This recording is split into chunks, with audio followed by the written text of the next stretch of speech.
ಶ್ರೀಗುರುಭ್ಯೋ ನಮಃ. ಶ್ರೀರಾಮ ಜಯಂ. ಶುಕ್ಲಾಂಬರಧರಂ ವಿಷ್ಣುಂ ಶಶಿವರ್ಣಂ ಚತುರ್ಭುಜಂ ಪ್ರಸನ್ನ ವದನಂ ಧ್ಯಾಯೇತ್ ಸರ್ವವಿಘ್ನೋಪಶಾಂತಯೇ. ನಮಸ್ಕಾರ ಮತ್ತು ಅಮರ ಭಾರತ ಚಾನೆಲ್ಗೆ ನಿಮ್ಮೆಲ್ಲರಿಗೂ ಸ್ವಾಗತ, ಸುಸ್ವಾಗತ. ನಾವೀಗ ಇರಾವತಿ NCERT 9ನೇ ಕ್ಲಾಸಿನ R3 ಸಂಸ್ಕೃತದ ಪಠ್ಯಪುಸ್ತಕದ ಅಧ್ಯಯನವನ್ನ ಮಾಡ್ತಾ ಇದ್ದೇವೆ. ಅದರಲ್ಲಿ 3ನೇ ಪಾಠವಾದಂತಹ ನದ್ಯ ಅಂದ್ರೆ ನದಿಗಳು ಅಂತ ಹೇಳಿ ಈ ವಿಡಿಯೋನಲ್ಲಿ ಈ ಪಾಠದ ಕನ್ನಡ ವಿವರಣೆಯನ್ನ ನೋಡೋಣ. ಮೊದಲಿಗೆ ಒಂದು ಪೀಠಿಕೆ ಇದೆ. ಭಾರತ ದೇಶವು ನದಿಗಳಿಂದ ಸಮೃದ್ಧವಾದ ದೇಶವಾಗಿದೆ. ಹಿಮಾಲಯದಿಂದ ಹಾಗೂ ಇತರ ಪರ್ವತ ಶ್ರೇಣಿಗಳಿಂದ ಅನೇಕ ನದಿಗಳು ಉದಿಸುತ್ತವೆ, ವಿವಿಧ ಪ್ರದೇಶಗಳಲ್ಲಿ ಹರಿಯುತ್ತವೆ.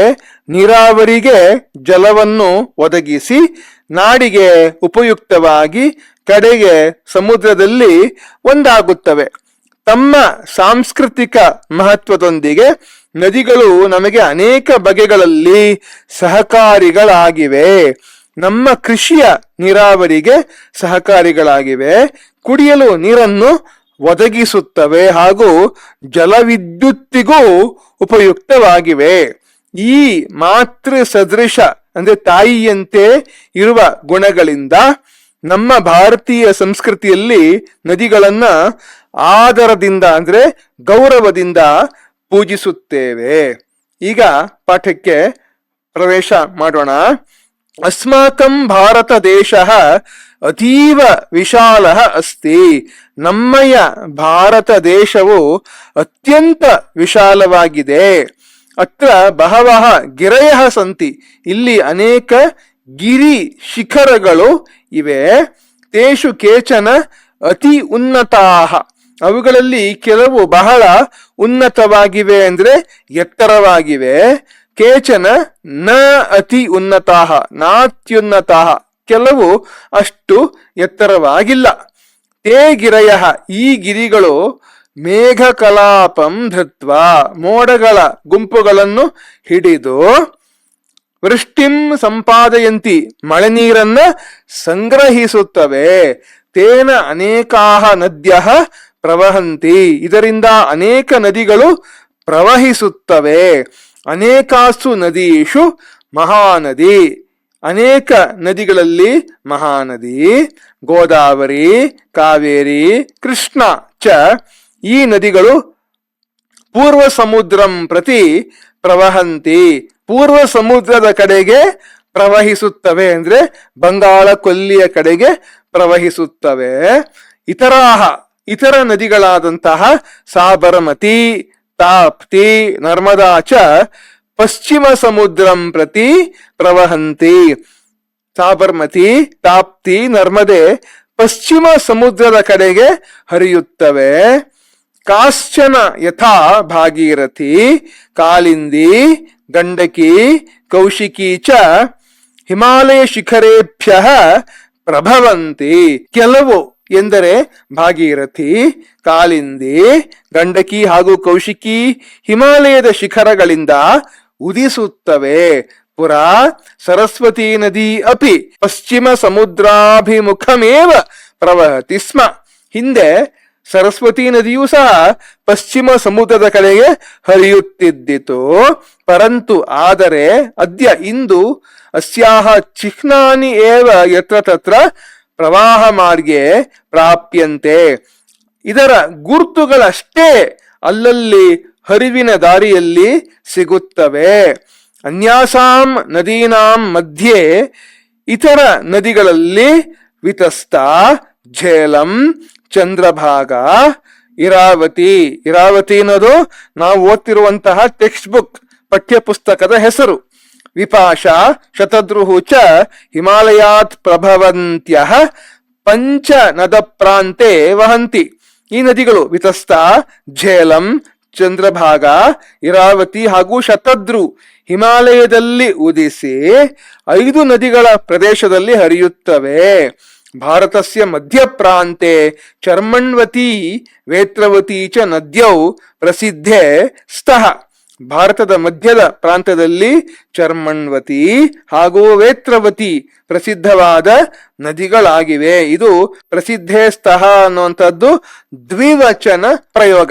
ಮುಂದಕ್ಕೆ ಪುರಾಣ ಕಾಲಾತ್ ಆರಭ್ಯ, ಪುರಾಣಗಳ ಕಾಲದಿಂದ ಆರಂಭಿಸಿ ಸರ್ವೇ ಭಾರತೀಯ ನದೀನಾಂ ಸಮ್ಮಾನಂ ಕುರ್ವಂತಿ, ಎಲ್ಲಾ ಭಾರತೀಯರು ನದಿಗಳ ಆದರವನ್ನ ಮಾಡುತ್ತಾರೆ, ಅಂತಂದ್ರೆ ನದಿಗಳಿಗೆ ಗೌರವವನ್ನ ಸಮರ್ಪಿಸುತ್ತಾರೆ.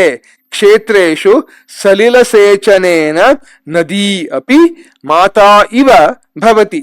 ಕೃಷಿ ಕ್ಷೇತ್ರಗಳಲ್ಲಿ ಜಲವನ್ನು ಎರೆಯುವುದರಿಂದ, ನದಿಗಳು ನೀರನ್ನ ಒದಗಿಸುವುದರಿಂದ ನದಿಯೂ ಸಹ ತಾಯಿಯಂತೆಯೇ ಇದೆ. ಅತಏವ ಯಾನಿ ಕ್ಷೇತ್ರಾಣಿ ನದೀ ಜಲೇನ ಪ್ಲಾವಿತಾನಿ.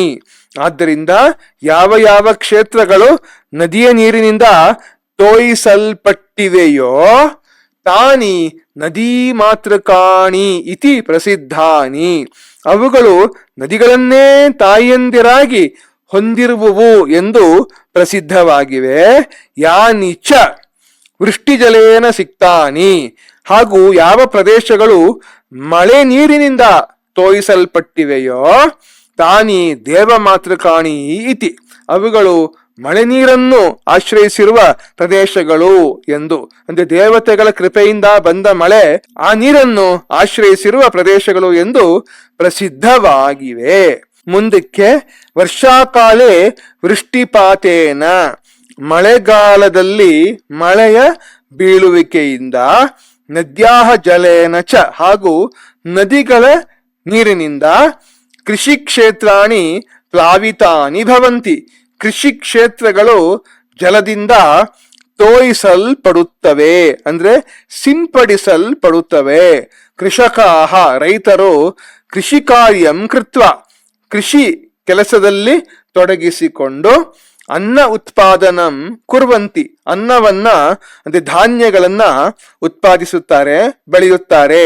ನದೀಶು ವಿವಿಧಾಹ ಮತ್ಸ್ಯಾಹ ನಿವಸಂತಿ, ನದಿಗಳಲ್ಲಿ ಬಗೆ ಬಗೆಯ ಮೀನುಗಳು ವಾಸಿಸುತ್ತವೆ.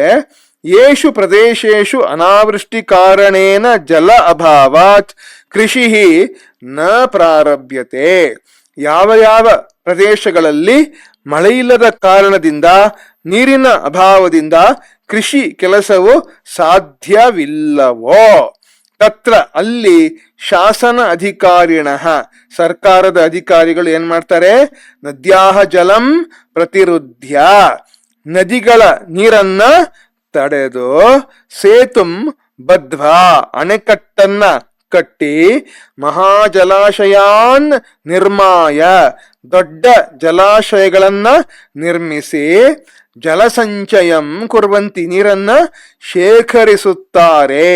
ತೇಭ್ಯ ಜಲಾಶಯೇಭ್ಯ, ಈ ಜಲಾಶಯಗಳಿಂದ, ಕ್ಷೇತ್ರೇಶು ಜಲಂ ವಿತರಂತಿ, ಕೃಷಿ ಕ್ಷೇತ್ರಗಳಲ್ಲಿ ನೀರನ್ನ ವಿತರಿಸುತ್ತಾರೆ, ಅಂದ್ರೆ ಹಂಚುತ್ತಾರೆ.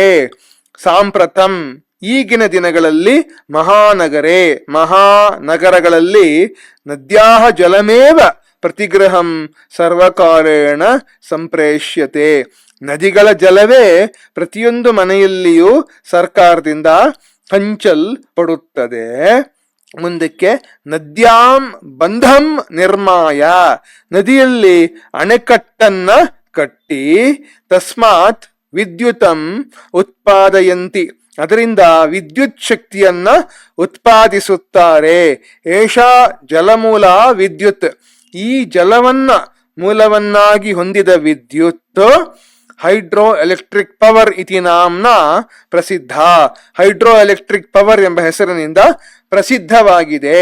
ಭೋಹ ಪಶ್ಯತ, ಎಲೈ ನೋಡಿರಿ ಇಲ್ಲಿ, ನದ್ಯ ದೇಶಸ್ಯ ಕೀದೃಶಂ ಉಪಕಾರಂ ಕುರ್ವಂತಿ, ನದಿಗಳು ಹೇಗೆ ದೇಶಕ್ಕೆ ಉಪಕಾರವನ್ನ ಮಾಡುತ್ತವೆ ಅನ್ನೋದನ್ನ ನೀವೇ ನೋಡ್ರಪ್ಪ ಅಂತ ಹೇಳ್ತಾರೆ. ಅತಏವ ಜನಾಹ ತಾಹ ಪೂಜಯಂತಿ, ಆದ್ದರಿಂದಲೇ ಜನರು ಅವುಗಳನ್ನ, ನದಿಗಳನ್ನ ಪೂಜಿಸುತ್ತಾರೆ.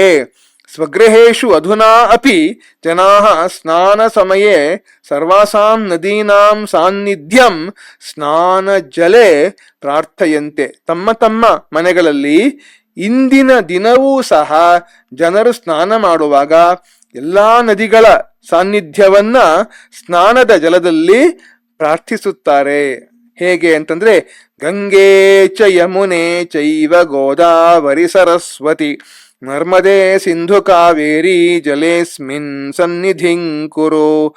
ಗಂಗೆ ಚ ಯಮುನೆ ಚೈವ ಗೋದಾವರಿ ಸರಸ್ವತಿ ನರ್ಮದೆ ಸಿಂಧು ಕಾವೇರಿ ಜಲೇಸ್ಮಿನ್ ಸನ್ನಿಧಿಂ ಕುರು ಅಂತಂದ್ರೆ, ಎಲೈ ಗಂಗೆ, ಯಮುನೆ, ಗೋದಾವರಿ, ಸರಸ್ವತಿ, ನರ್ಮದೆ, ಸಿಂಧು, ಕಾವೇರಿ ಮುಂತಾದ ಪವಿತ್ರ ನದಿಗಳೇ, ಈ ಜಲದಲ್ಲಿ ಅಂದ್ರೆ ನಾನು ಈ ಸ್ನಾನ ಮಾಡುವ ಜಲದಲ್ಲಿ ಬಂದು ನೆಲೆಸಿರಿ, ನೀವು ಸನ್ನಿಹಿತರಾಗಿರಿ ಅಂತ ಹೇಳಿ ಒಂದು ಪ್ರಾರ್ಥನೆ ನಾವು ಸ್ನಾನ ಮಾಡುವಾಗ ಮಾಡುವಂತ ಪ್ರಾರ್ಥನೆ ಇದು.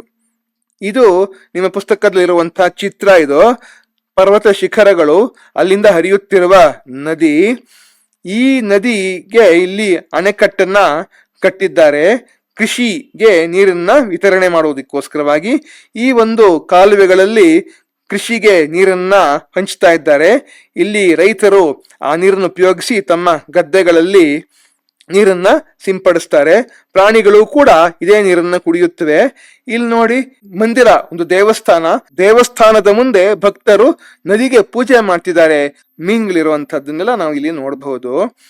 ನಮ್ಮ ದೇಶದಲ್ಲಿ ಪ್ರಪ್ರಥಮ ಹೈಡ್ರೋ ಎಲೆಕ್ಟ್ರಿಕ್ ಪವರ್ ಸ್ಟೇಷನ್ ಬಂದಿದ್ದು ಸಿದ್ರಪಾಂಗ್ ಅನ್ನುವಂಥ ಒಂದು ಜಾಗದಲ್ಲಿ, ಡಾರ್ಜಿಲಿಂಗ್ ಪಶ್ಚಿಮ ಬಂಗಾಳದಲ್ಲಿ ಇರುವಂತಹ ಜಾಗ ಇದು. 1897ರಲ್ಲಿ ಕರ್ನಾಟಕದಲ್ಲಿರುವಂತಹ ಶಿವನ ಸಮುದ್ರ ಈ ಜಲವಿದ್ಯುತ್ ಘಟಕ ಸ್ಥಾಪಿತವಾದದ್ದು 1902. ಅಲ್ಲಿ ದಿವಾನ್ರಾದಂತಹ ಶೇಷಾದ್ರಿ ಅಯ್ಯರ್ ಅವರ ಹೆಸರಿನಲ್ಲಿ ಆ ವಿದ್ಯುತ್ ಘಟಕದ ಒಂದು ಕೇಂದ್ರ ಇದೆ. ಇಲ್ಲಿ ಬಹಳ ಎತ್ತರದಿಂದ ಕಾವೇರಿ ನದಿ ಹರಿದು ಆ ಒಂದು ಟರ್ಬೈನ್ ಅದನ್ನ ಸುತ್ತಿಸುವಂತಹದ್ದು. ಕಾವೇರಿ ನದಿಯ ಪೊಟೆನ್ಷಿಯಲ್ ಎನರ್ಜಿ ಪವರ್ ಹೌಸ್ ನಲ್ಲಿರುವಂತಹ ಟರ್ಬೈನ್ ಬ್ಲೇಡ್ ಅನ್ನೆಲ್ಲ ತಿರುಗಿಸಿ ಅದರಿಂದ ವಿದ್ಯುತ್ ಶಕ್ತಿ ಉತ್ಪಾದನೆ ಆಗುತ್ತೆ. ನಮ್ಮ ದೇಶದ ಪ್ರಪ್ರಥಮ ಕಮರ್ಷಿಯಲ್ ಅಂತಂದ್ರೆ ಜನರ ಬಳಕೆಗಾಗಿ ವಿದ್ಯುತ್ ಅನ್ನು ಸ್ಥಾಪನೆ ಮಾಡಿದಂತಹ ಕೇಂದ್ರ ಇದೇ ಶಿವನ ಸಮುದ್ರದ ಹೈಡ್ರೋ ಎಲೆಕ್ಟ್ರಿಕ್ ಪವರ್ ಸ್ಟೇಷನ್ ಜಲವಿದ್ಯುತ್ ಘಟಕ. ಬೆಂಗಳೂರಿಗೆ ಸಮೀಪದಲ್ಲಿರುವಂತಹ ಒಂದು ಕೇಂದ್ರ ಇದು. ನೀವು ಹೋಗಿ ನೋಡಬಹುದು ಇದನ್ನ, ಶಿವನ ಸಮುದ್ರದ ಜಲವಿದ್ಯುತ್ ಘಟಕ. ಈಗ ವಯಂ ಶಬ್ದಾರ್ಥಾನ್ ಜಾನೀಮಃ.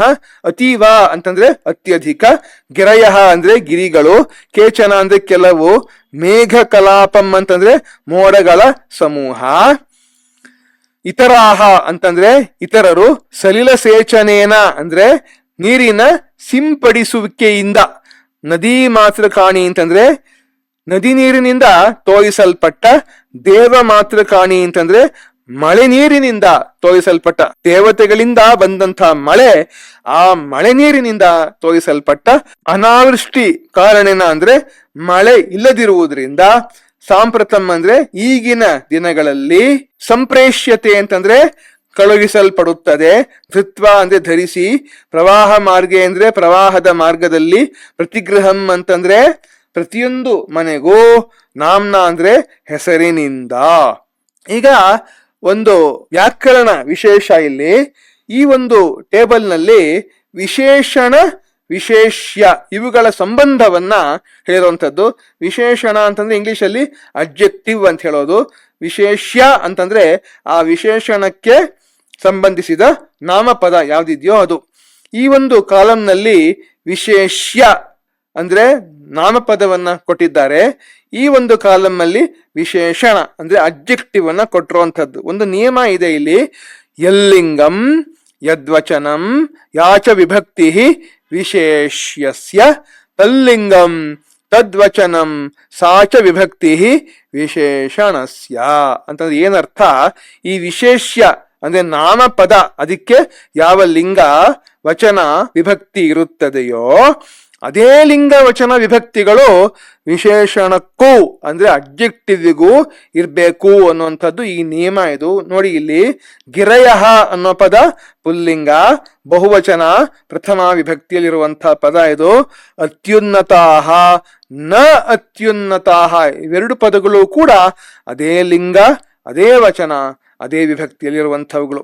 ನದ್ಯ ಅನ್ನೋದು ಸ್ತ್ರೀಲಿಂಗ ಪದ, ಬಹುವಚನ ಪ್ರಥಮ ವಿಭಕ್ತಿ. ಅನೇಕಾಹ ಅನ್ನೋದು ಕೂಡ ಅದೇ ಲಿಂಗ ವಚನ ವಿಭಕ್ತಿ. ನದೀಷು ಸ್ತ್ರೀಲಿಂಗ ಬಹುವಚನ ಸಪ್ತಮಿ ವಿಭಕ್ತಿ. ಅನೇಕಾಸು ಅದೇ ಲಿಂಗ ವಚನ ವಿಭಕ್ತಿ. ನದೀನಾಂ ಅನ್ನೋದು ಸ್ತ್ರೀಲಿಂಗ ಬಹುವಚನ ಷಷ್ಠಿ ವಿಭಕ್ತಿ. ಅನ್ಯಾಸಾಂ ಅನ್ನೋದು ಕೂಡ ಅದೇ ಲಿಂಗ ವಚನ ವಿಭಕ್ತಿ. ನದ್ಯೌ ಅನ್ನೋದು ದ್ವಿವಚನ ಪದ, ಸ್ತ್ರೀಲಿಂಗದಲ್ಲಿ ಪ್ರಥಮ ವಿಭಕ್ತಿಯಲ್ಲಿ.